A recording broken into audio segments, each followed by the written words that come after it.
नमस्कार, आप सुन रहे हैं डार्विन जस्टिस, जिसे लिखा है लेखक प्रवीण कुमार ने और इसे आवाज दी है अमृतांशु वत्स ने। शीर्षक है मंडल कमीशन। तो आइए चलते हैं कहानी की ओर। ये वो दौर था जब न सिर्फ भारत बल्कि पूरी दुनिया बदलाव के दौर से गुजर रही थी। भारत में मंडल कमंडल छा रहा था, विचारधाराओं का ध्रुवीकरण हो रहा था और ठीक उसी वक्त दुनिया पेरेस्ट्रोइका और गोलास्नोस्त जैसे शब्दों से परिचित हुई थी।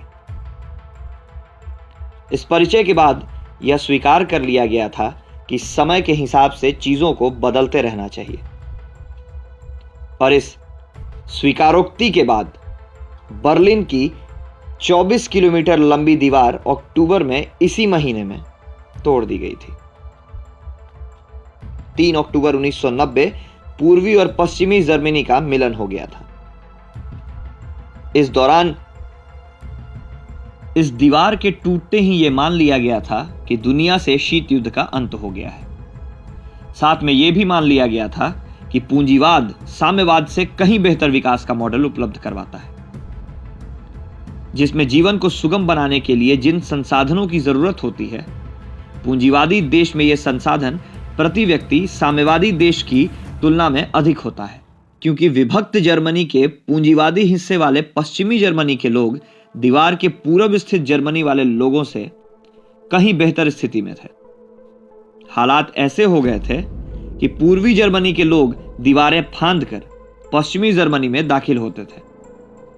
सीमा पर गोलियां चलती, लोग मरते, फिर भी दीवार फांदते एक बेहतर जिंदगी की तलाश में। जब दुनिया पूंजीवाद की ओर लौट रही थी, तब भारत में सामाजिक समानता और धार्मिक स्वतंत्रता के नाम पर इंसान को इंसानियत से अलग कर उन्हें जातीय और धार्मिक पहचान की दीवार से घेरा जा रहा था। जब दुनिया में बर्लिन की दीवार टूट गई थी, तब अनूपसर के अंदर की दीवार धीरे धीरे ऊंची हो रही थी। वे मिखाइल गोर्बाचोव से सहमत नहीं थे। वे बर्लिन की दीवार तोड़ने के पक्ष में नहीं थे। वे यह मानने को तैयार नहीं थे कि पश्चिमी जर्मनी की जनता पूर्वी जर्मनी की जनता से कहीं अधिक सुखी और संपन्न है। वे इसे पूंजीवाद और प्रोपेगेंडा मानते थे। वे मानते थे कि हो सकता है कि पूंजीवादी देश में कुछ लोगों की चमक दमक आपको आकर्षित करे, और यह भी हो सकता है कि उसकी चमक दमक आपको अपनी ओर खींचे भी, लेकिन सिर्फ कुछ लोगों के समृद्ध हो जाने से सभी लोगों के पेट में निवाला तो नहीं चला जाता। जब उनके सामने साम्यवादी देशों की बेरोजगारी, गरीबी, भूखमरी के आंकड़े रखे जाते, तो वे उसे पूंजीवादी देशों का प्रोपेगेंडा बताते। हालांकि भारत न तो ठीक से पूंजीवाद को समर्थन दे सका था और न ठीक से साम्यवाद को। भारत ने अपने विकास के मॉडल में बीच के रास्ते को चुना। इस बीच के रास्ते में बंगाल और केरल जैसे कुछ गिने चुने राज्य मार्क्स की उम्मीदों को भारत में बचाए हुए थे। इसी बीच के रास्ते में कुछ अनूपसर जैसे लोग भी थे, जिन्हें खुद के लिए कॉमरेड शब्द सुनना पसंद था। बिहार के जिस हिस्से से अनूपसर आते हैं, वहां फैक्ट्री लगभग नहीं के बराबर थी। जहां मालिक और मजदूर का मार्क्स सिद्धांत फैक्ट्री से निकलकर किसान और उनके खेतों में काम करने वाले मजदूरों के बीच घुस आया था। परिस्थिति ने मार्क्स के मालिक और मजदूर के संघर्ष को अनूपसर द्वारा नए रूप में परिभाषित करवाया था। वे पूरी दुनिया की सामाजिक संरचना को सिर्फ और सिर्फ दो रूप में देखते थे, पूंजीवाद और साम्यवाद के रूप में, और पूंजीवाद को सारी समस्याओं का जड़ मानते थे। तो जहां जहां वह रहते थे, वहां के लिए एक समझ विकसित कर ली थी कि जिनके पास जमीनें हैं, वह अमेरिका की तरह पूंजीवाद को जीता है और शोषक है, और जो उन खेतों में काम करने वाले मजदूर हैं, वो साम्यवाद को जीते हैं और वे शोषित हैं। एक कॉमरेड होने के नाते उन्हें साम्यवादियों का साथ देना चाहिए और पूंजीवाद का विरोध करना चाहिए। इस सोच ने उनके व्यवहार को चुपके से बदलना शुरू कर दिया था। वे हमेशा किसान और मजदूरों की लड़ाई में मजदूरों का पक्ष लेते और पूंजीवाद को हमेशा कुचलने का प्रयास करते। वे बेलापुर और माखनपुर के बच्चों को स्कूल देर से आने के लिए दंड के रूप में छड़ी से पीटते।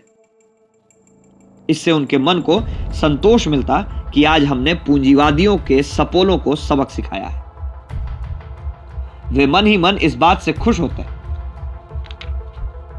कि आज साम्यवाद जीत गया, जबकि उनके पास खुद की कई एकड़ जमीनें थी।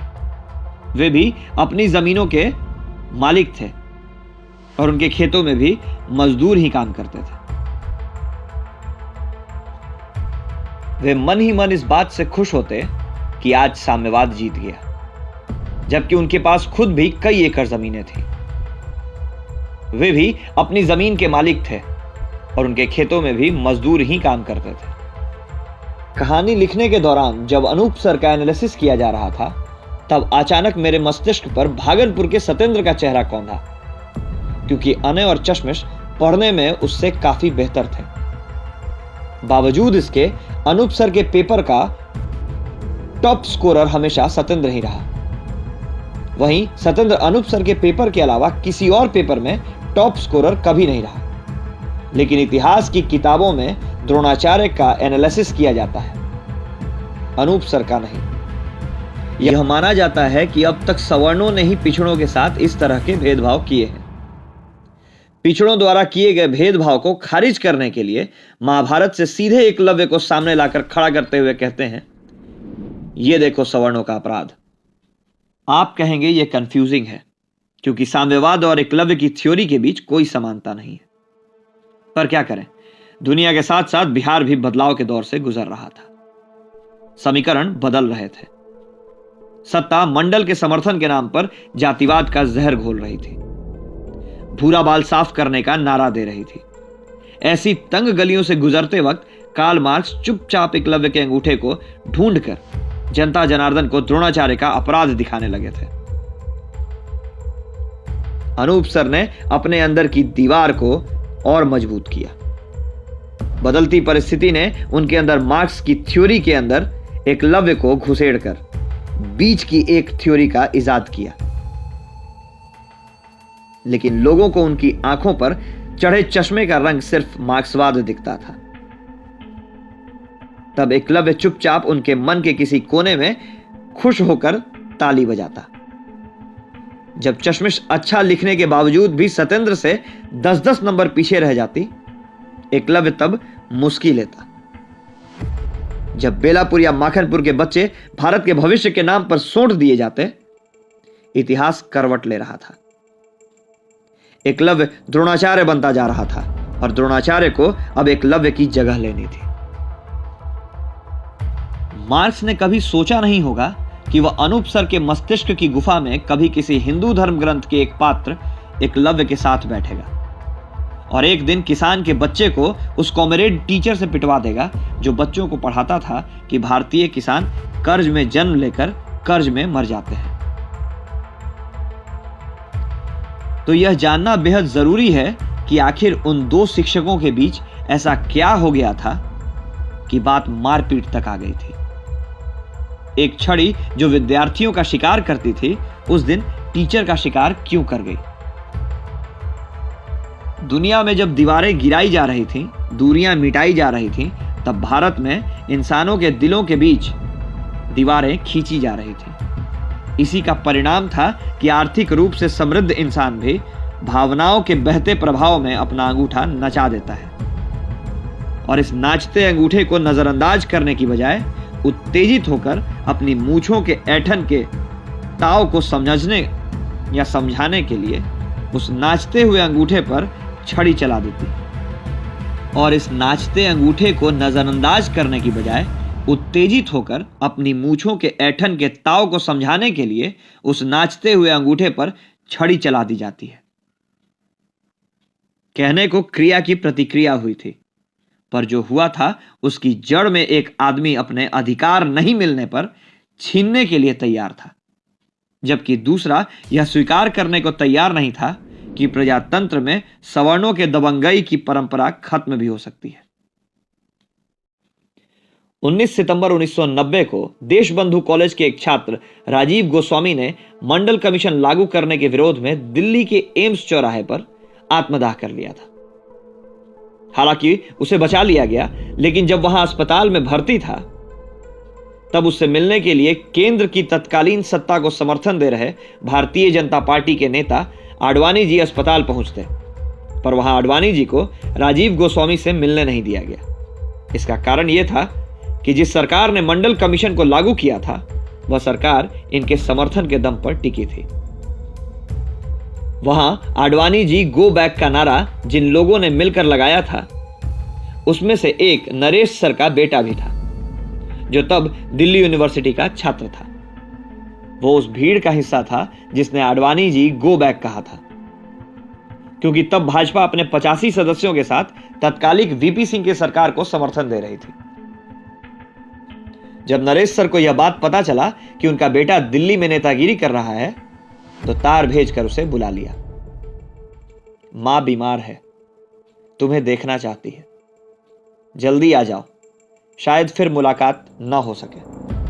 और बेटा आंदोलन छोड़कर गांव आ गया। अपने बेटे की बात नरेश सर प्रधान अध्यापक से कर रहे थे कि उसे किसी तरह से दिल्ली से वापस बुला तो लिए हैं, लेकिन रोक कर रखना मुश्किल होता जा रहा है। रोज 2 घंटे बाप बेटे में बहस होती है। वह रोज जाने की जिद करता है। सुनकर प्रधान अध्यापक बोले, उसे समझाएं कि ठीक से पढ़ाई करे, आंदोलन के चक्कर में पड़कर कैरियर क्यों बर्बाद कर रहा है। जब प्रधान अध्यापक बोल रहे थे उसी वक्त अनूप सर ऑफिस में दाखिल हुए और ठीक नरेश सर के सामने वाली कुर्सी पर बैठ गए। नरेश सर बोले, समझाता हूं सर, पर वह सुनने को तैयार नहीं है। कहता है कि बाबूजी आप पुत्र मोह से ऊपर नहीं उठ रहे हैं। सत्येंद्र सिंह चौहान भी किसी का बेटा ही था। पिताजी आप उस बच्चे का बाप बनकर सोचिए जिसे आने वाले समय में दर दर की ठोकरें खानी है। अनूप सर सुन रहे थे और अब तक समझ चुके थे कि बात किस चीज पर हो रही है।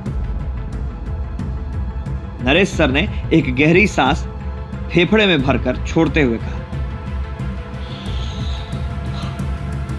समझ में नहीं आता है क्या करूं। इतना बोलकर नरेश सर 4 सेकंड तक रुके, फिर बोलने लगे, 3 दिन से घर में यही सब चल रहा है।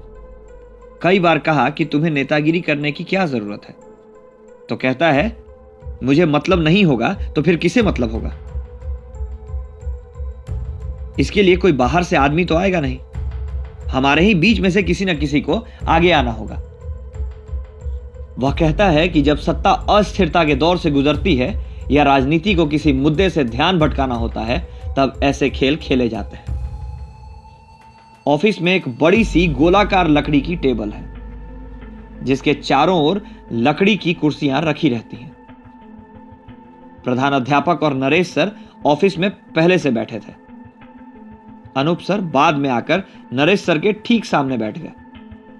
स्कूल का चपरासी प्रधान अध्यापक के ठीक पीछे वाली गोदरेज में कोई फाइल ढूंढ रहा है और नरेश सर के हाथ में रहने वाली लंबी पतली खजूर की छड़ी टेबल पर ठीक अपने दाएं हाथ के सामने रखी है। इधर 2-3 दिनों से बेटे के साथ उनकी आरक्षण को लेकर खूब बहस हो रही थी।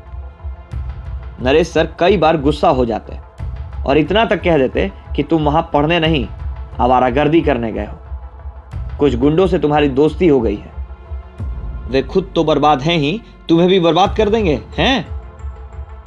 तुम्हें किस चीज की कमी है जो तुम आरक्षण के खिलाफ हो? दरअसल आरक्षण के खिलाफ तो वे भी थे, पर नहीं चाहते थे कि उनका बेटा आरक्षण के खिलाफ हो रहे आंदोलन में सक्रिय भागीदार रहे।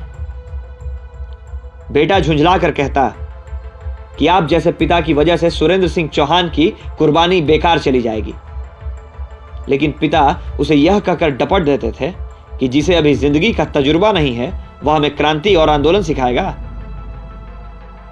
बेटा चुप हो जाता।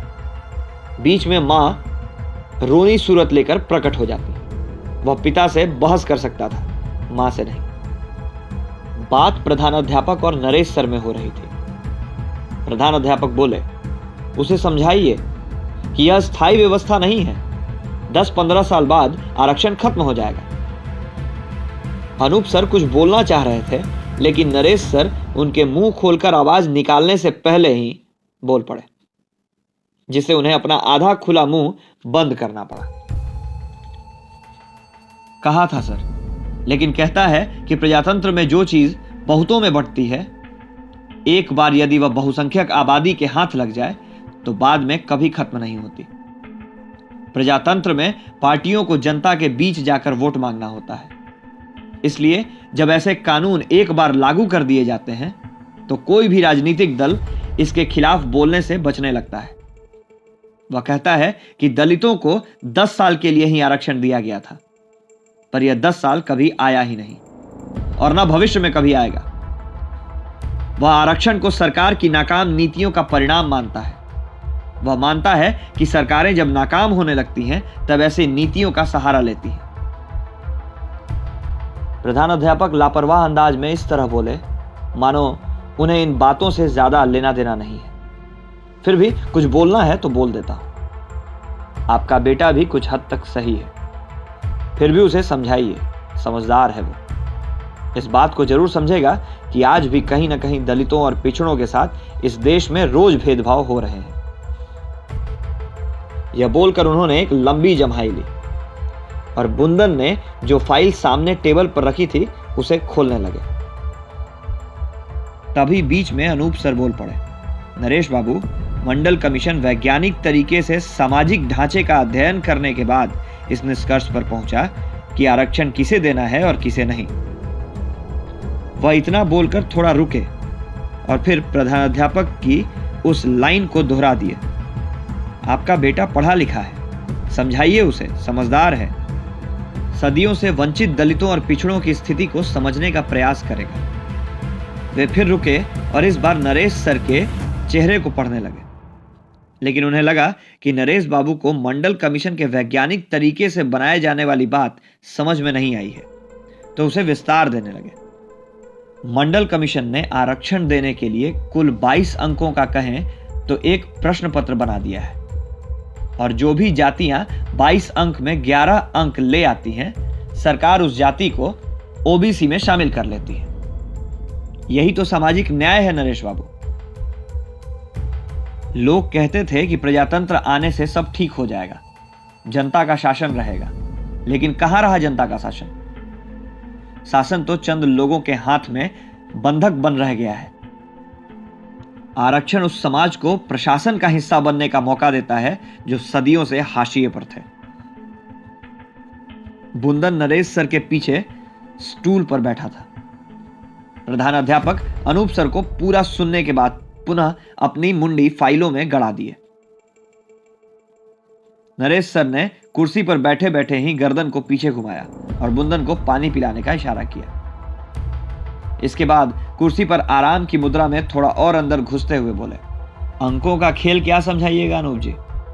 मंडल कमीशन को कुछ तो दिखाना था, तो दिखा दिया कि हमने ऐसे ही किसी को ओबीसी नहीं माना है।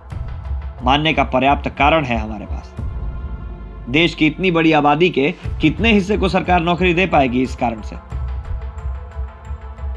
आप बताएं कि इस आरक्षण से कितने लोगों को नौकरी मिलेगा, लेकिन इस आरक्षण के नाम पर कितने बड़े जनसमूह को राजनीति अपने जाल में फंसाने में कामयाब हो गई है।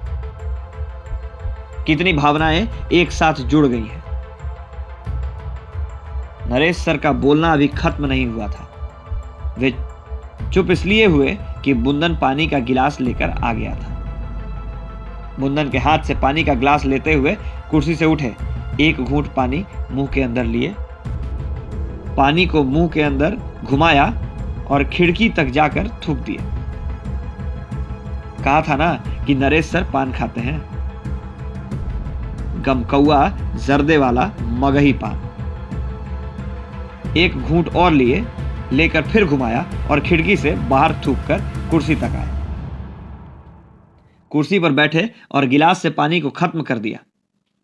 पानी खत्म करते ही बोले, 1931 के आंकड़ों को आधार बनाना उचित नहीं है। चलो मान भी लिया कि आंकड़े ले लिए, तो भी क्या, आपका बच्चा तो मेट्रोपॉलिटन सिटी में पढ़ता है। इस स्कूल में पढ़ रहे ओबीसी के बच्चों को आरक्षण का फायदा कभी लेने देगा, जबकि आप एक साधन संपन्न ओबीसी हैं। जब नरेश सर ने बोलना शुरू किया था, तब प्रधानाध्यापक फाइल के अंदर में कई पेपर पर बारी बारी से हस्ताक्षर कर रहे थे। बुंदन ने इशारे से नरेश सर को एक गिलास पानी और देने की इच्छा जाहिर की, जिसे नरेश सर ने हाथ के इशारे से ही मना कर दिया। अनूप सर को बच्चे वाली बात अच्छी नहीं लगी।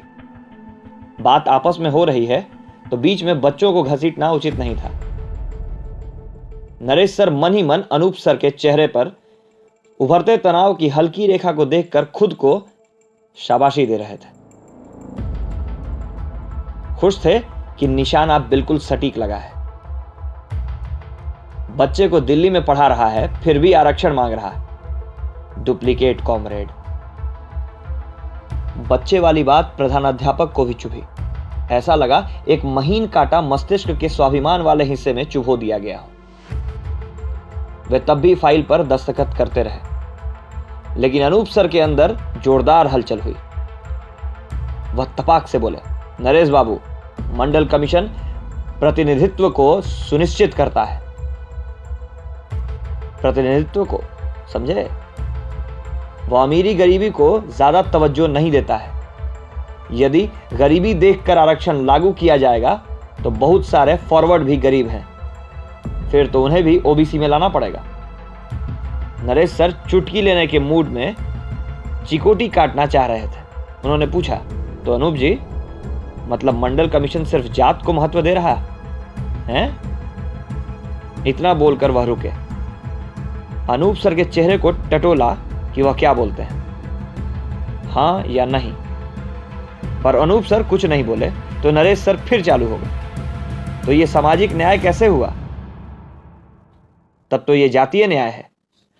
अनूप सर कुछ सोच रहे थे। प्रधानाध्यापक सर फाइल बंद कर रहे थे। नरेश सर को अनूप सर के जवाब का इंतजार था। अनूप सर पहले की अपेक्षा तेज आवाज में बोले, यह आपकी समझ का फेर है। आप जिस आंख से मंडल कमीशन को देख रहे हैं उसमें आपको सामाजिक न्याय नहीं दिखेगा, लेकिन यदि यही मंडल कमीशन आपको भी आरक्षण की हिस्सेदारी में शामिल कर ले तो आप भी इसके पक्ष में तर्कों की झड़ी लगा देंगे। नरेश सर यह सुनकर मुस्कुराए, बेवजह मुस्कुराए, यह जताने के लिए कि तुम्हारी तेज होती आवाज का मतलब है कि तुम चिढ़ रहे हो। और मुस्कुराते हुए ही बोले, एक जमींदार यादव के यहां पूजा पाठ कराकर जीवन यापन करने वाला ब्राह्मण फॉरवर्ड हो जाता है और जमींदार यादव ओबीसी बना रहता है। इसे मंडल कमीशन की साजिश कहें या अपनी सोच का दोष। जमींदार यादव बोलकर मंडल कमीशन के अध्यक्ष वीपी मंडल पर उनका तंज था, और उसमें यादव जोड़ देने के बाद उन्होंने अनूप सर को भी उसमें शामिल कर लिया था। फिर जब नरेश सर ने साजिश शब्द बोला, तब वह बोलकर अनूप सर के चेहरे को गौर से मुस्कुराते हुए 4 से 5 सेकंड तक देखते रहे। उसके बाद उसी बात को फिर दूसरे तरीके से दोहराते हुए बोले, प्रतिनिधित्व के नाम पर जमींदार यादव को हिस्सेदारी देने से कैसा सामाजिक न्याय होगा, यह समझ के बाहर है। जबकि उसी जमींदार यादव के यहां पूजा पाठ कराकर पेट पालने वाला गरीब ब्राह्मण सामाजिक न्याय की तुष्टिकरण व्यवस्था में धक्के देकर बाहर कर दिया जा रहा है। जबकि उसी जमींदार यादव के यहां पूजा पाठ कराकर पेट पालने वाला गरीब ब्राह्मण सामाजिक न्याय की तुष्टिकारक व्यवस्था में धक्का देकर बाहर कर दिया जा रहा है। अनूप सर न सिर्फ मंडल कमीशन के समर्थक थे, बल्कि वे खुद को कम्युनिस्ट सोच का इंसान मानते थे। तो आप यह भी जान लें कि कम्युनिस्ट प्रतिद्वंदी स्वीकार नहीं करता है, लेकिन भारत में उसे स्वीकार करना पड़ता है, क्योंकि भारत पूंजीवाद और साम्यवाद दोनों के बीच फंसा हुआ है। अनूप सर अपनी बात थोड़ा उग्र होकर रख रहे थे। यहां मंडल कमीशन का कार्ल मार्क्स से कोई लेना देना नहीं था। अगर था भी तो नाक को सीधे पकड़ने की बजाय गर्दन के पीछे से हाथ ले जाकर विपरीत दिशा से नाक पकड़ने जैसा था। इसलिए वो पहले से ही तय माइंडसेट को उगलने लगे। आप शोषक वर्ग से हैं, जागरूक वर्ग हैं, तर्क की झूठी दलील से सच्चाई का गला घोंटने वाले वर्ग हैं। लेकिन अब वर्ग संघर्ष शुरू होगा। गरीबों को उनका हक मिलेगा। आप लोगों ने सदियों से सत्ता का सुख भोगा है, सत्ता का दुरुपयोग करते हुए दबे कुचले पिछड़ों को सताया है। अब उसकी कीमत चुकाने की बारी है। आज नरेश सर को मार्क्स की सोच से प्रेरित एक टीचर ने शोषक वर्ग कहा, जबकि आज से 21 दिन पहले दुनिया में मार्क्स की सोच पर बनी बर्लिन की दीवार टूट चुकी थी और उसके टूटते ही यह मान लिया गया था कि इस दुनिया से न सिर्फ शीत युद्ध का अंत हुआ है, बल्कि मार्क्स की थ्योरी भी यूटोपिया मात्र है, जिसे समाज के अंदर लागू करना व्यवहारिक नहीं है। पूंजीवाद ही सबसे अच्छा विकल्प है, क्योंकि पूंजीवादी देश के लोग समाजवादी देश के लोगों से कहीं अधिक सुख के संसाधन अपने पास एकत्रित करते रहते हैं। मनुष्य चाहे अमीर हो या गरीब, पूरी जिंदगी सुख के इन्हीं संसाधनों को एकत्रित करने में खुद को खपाए रखता है। नरेश सर शोषक शब्द सुनकर अंदर से थोड़ा हिले। चुटकी लेने वाला उनका मूड थोड़ा तुल्ख हुआ। इस तुल्खी को प्रधानाध्यापक ने ताड़ लिया। उनके मन का एक कोना नरेश सर के चेहरे की तलखी ताड़ कर चुपचाप खुश हुआ। प्रधानाध्यापक चुपचाप दोनों को बैडमिंटन कोर्ट में रेफरी की तरह सुनते रहे। प्रधानाध्यापक चुपचाप दोनों को बैडमिंटन कोर्ट के रेफरी की तरह सुनते रहे, जैसे दोनों को सुन लेने के बाद इन्हें निर्णय करना हो कि मंडल कमीशन सही है या गलत। यदि हमें माहौल की उष्णता का भान हो जाए तो आने वाली घटनाओं को रोकने का प्रयास करना चाहिए। वे चाहते तो नरेश सर या अनूप सर को किसी क्लास में भेज सकते थे। वे चाहते तो दोनों को चुप रहने का इशारा कर सकते थे, लेकिन उन्होंने ऐसा नहीं किया। वे दोनों के उग्र होते व्यवहार को समझते हुए भी चुपचाप इस तर्क कुतर्क को सुनते रहे और इसे एक परिणाम तक पहुंचने दिया। उनके दिमाग की एक नस को नरेश सर के तल्ख होते चेहरे से खुराक मिल रही थी। चलो, इस बाभन को जवाब देने वाला कोई तो है। शोषक शब्द सुनकर नरेश सर बोले, अनूप जी, दुनिया में शोषण करने वाला कोई जाति नहीं होता, बल्कि जिसके पास भी पैसा और ताकत आ जाता है वही शोषक बन जाता है। यह सुनकर अनूप सर चुप हो गए। वे सोच रहे थे कि इस लाइन को कैसे काटा जाए। नरेश सर बोलते जा रहे थे, अनूप जी, यही गलती है इस आरक्षण व्यवस्था की। जो सक्षम है वह प्रतिनिधित्व के नाम पर अपनी आने वाली पीढ़ियों के लिए संसाधन सुनिश्चित करना चाहता है, और एक समृद्ध ओबीसी भी आरक्षण के पक्ष में झंडा उठा रहा है। अनूप सर इस लाइन के पहले बोले गए वाक्य का उत्तर अभी तक ढूंढ नहीं पाए थे, इसलिए अंदर से थोड़ा खिन्न से थे। अंदर ही अंदर हिनहिनाते रहे। प्रधानाध्यापक चुपचाप देखते रहे, नरेश सर को सुनते रहे। चपरासी बुंदन दोनों को सुनता रहा। वह खुद ओबीसी है, जैसा कि मंडल कमीशन ने कहा है, पर वह किसी भी हाल में साथ नरेश सर का ही देगा। कारण है, भले ही एक ओबीसी है और एक सामान्य वर्ग है, पर दोनों माखनपुर से आते हैं, और महीने के अंत में जब बुंदन का पॉकेट कड़की से जूझने लगता है, तब नरेश सर उसका काम चलाते हैं। ये और बात है कि नरेश सर थोड़ा ही सही, पर ब्याज उससे भी खाते हैं। नरेश सर बोलते रहे, अनूप सर सुलगते रहे। मेरा बेटा सही कहता है कि प्रजातंत्र में वह 10 साल जो दलितों और आदिवासियों के लिए निर्धारित था, कभी नहीं आया, जबकि आदिवासियों के कुल सीट का 50 से 60% सीटों पर सिर्फ 1 से 2 जनजाति का कब्जा होता जा रहा है। वह जनजाति सक्षम है, उसका जूता भारी है। प्रजातंत्र में कोई भी पार्टी आरक्षण के इस दुरुपयोग पर कुछ भी बोलने की हिम्मत नहीं करती है।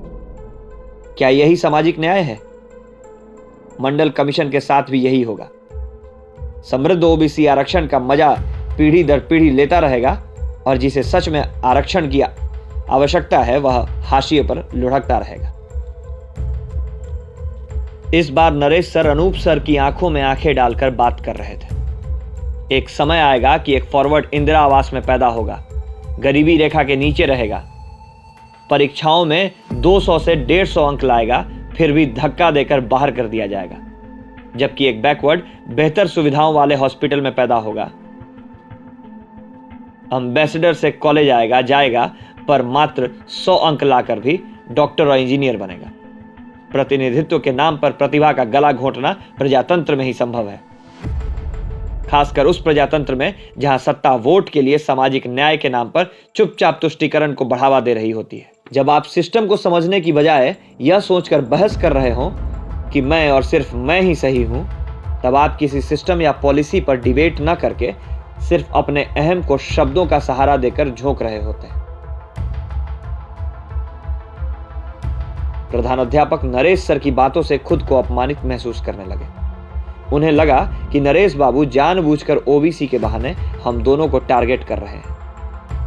नरेश सर के चेहरे के हाव भाव और मुंह से निकले शब्दों की श्रृंखला से ऐसा लग रहा था जैसे बहुत दिनों से कोई गम में जो उनके अंदर रोज फूलता जा रहा था, आज उसे सामान्य स्थिति में लाकर ही दम लेंगे। लेकिन तभी अनूप सर के अंदर से हिनहिनाता हुआ शब्द बाहर आया, आप मूर्खों जैसी बात कर रहे हैं नरेश बाबू, बिना सोचे समझे पटर पटर बेतुकी बातें कर रहे हैं। आपको कुछ भी समझ नहीं है मंडल कमीशन की। अपने लिए अनूप सर के मुंह से मूर्ख शब्द सुनकर नरेश सर को गुस्सा आया। उन्हें अपने लिए मूर्ख शब्द सुनना पसंद नहीं था। इस दुनिया में शायद ही कोई ऐसा इंसान हो जो खुद को मूर्ख समझता हो। इंसान खुद की अकलमंदी को साबित करने का कोई भी मौका नहीं चूकता है, और वे ऐसा कर भी रहे थे, जबकि अभी अभी उन्हें मूर्खों जैसी बात करने वाला इंसान कहा गया था, जो बिना सोचे समझे बातें करता है। आज के लिए सिर्फ इतना ही। मिलते हैं डार्विन जस्टिस के अगले भाग में। शीर्षक यही रहेगा। तब तक के लिए धन्यवाद।